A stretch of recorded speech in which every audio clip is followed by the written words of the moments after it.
আসসালামু আলাইকুম। আজকের ভিডিওতে কথা বলবো আমাদের গ্রুপে দুইটা ভাই পোস্ট করছিল দুইজনে আলাদা আলাদা বিষয় জানার জন্য। এক ভাই পোস্ট করছিল যে সার্বিয়ার ওয়ার্ক পারমিট আসতে কতদিন সময় লাগে, এবং দ্বিতীয় ভাইটি পোস্ট করছিল যে সার্বিয়ার ভিসা হতে কতদিন লাগে।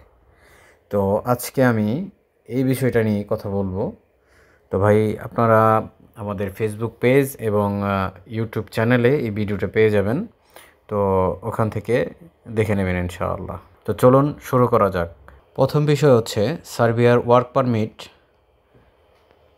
এটা আসতে কতদিন সময় লাগে।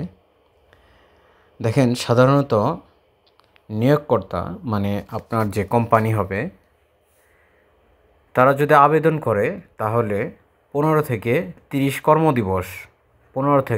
কর্মদিবসের মধ্যেই আপনার পারমিট ইস্যু হতে পারে। অনেক ক্ষেত্রে আপনার ডকুমেন্টের কিছু যাচাই বাছাই থাকে, সেটার জন্য একটু দেরিও হতে পারে। সেক্ষেত্রে আপনার 1 থেকে 2 মাস সময় লাগতে পারে। এটা হচ্ছে আপনার পারমিটের বিষয়ে এই প্রসেসিংটা। দ্বিতীয় হচ্ছে আপনার সার্বিয়ার ভিসা, মানে হচ্ছে ডি ক্যাটাগরি ভিসা, যেটা হচ্ছে ওয়ার্ক ভিসা।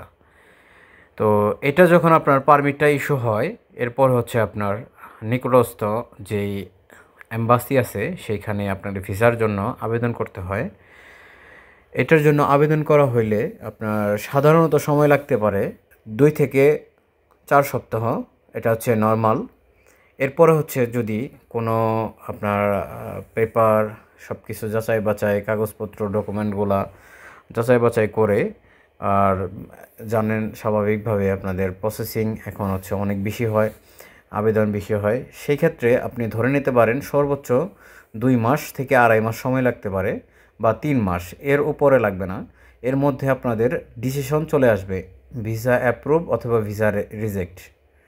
তো আশা করছি আপনারা উত্তর পেয়ে গেছেন। এরপর হচ্ছে আপনারা যদি সম্পূর্ণ সার্বিয়ার ভিসা প্রসেসিং সম্পর্কে জানতে চান, তাহলে আপনারা কমেন্ট করবেন। আমি ইনশাআল্লাহ পরবর্তীতে সার্বিয়ার বর্তমান সময়ে ফুল ভিসা প্রসেসিং সম্পর্কে বিস্তারিত ভিডিও নিয়ে আসব। ধন্যবাদ সকলকে।